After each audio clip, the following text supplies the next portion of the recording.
పెడుతున్నా నేను ఒక్కసారి మీకు చెప్తాను. ఈరోజు ఒకే రోజు 13,220 గ్రామాల్లో ఇదే మరిగా గ్రామ సభలు పెట్టి ఏమేమి కార్యక్రమాలు చేస్తామో నిర్ణయించే రోజు. దాన్ని చూస్తే చాలా సంతోషం కలుగుతుంది.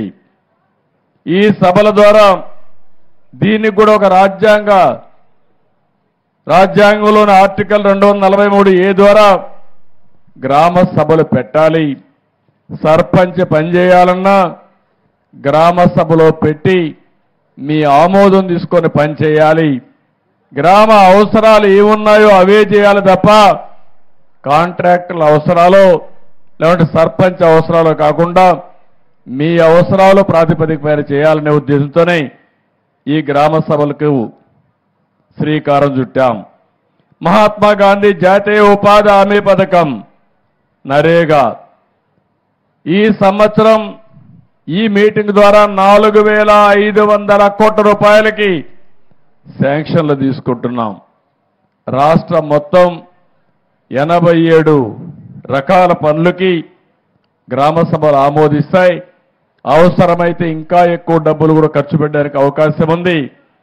ఎప్పుడు కూడా నరేగా అనే కార్యక్రమం ఎంతమంది పని కావాలంటే అంతమందికి పని కల్పించాలి. 100 రోజులు ఉపాధి కల్పించాలి. ఇది ప్రభుత్వ బాధ్యత. దీంట్లో కూడా మీరు చూస్తే ఎంతమంది పని చేస్తే వాళ్ళు చేసిన దాంట్లో లేబర్ ఇచ్చిన తర్వాత ఆ డబ్బుల్లోని 40% పనుల కోసం ఖర్చు పెట్టుకునే పరిస్థితి వస్తుంది. సిమెంట్కి కానీ స్టీల్ కానీ పనుల కోసం ఖర్చు పెట్టే పరిస్థితి వస్తుంది. 60-40%తో ఈ డబ్బులు వినియోగిస్తాం. ఈరోజు మొత్తం రాష్ట్రంలో చూస్తే ఈ 4,500 కోట్లు 9 కోట్ల పని దినాలు 54 లక్షల కుటుంబాలకు పని దొరుకుతుంది. ఇదొక పెద్ద ముందడుగని చెప్పి కూడా నేను మీకు తెలియజేస్తున్నా. గ్రామాలు బాగుండాలి. వానపల్లి బాగుంటే అంబేద్కర్ జిల్లా బాగుంటుంది.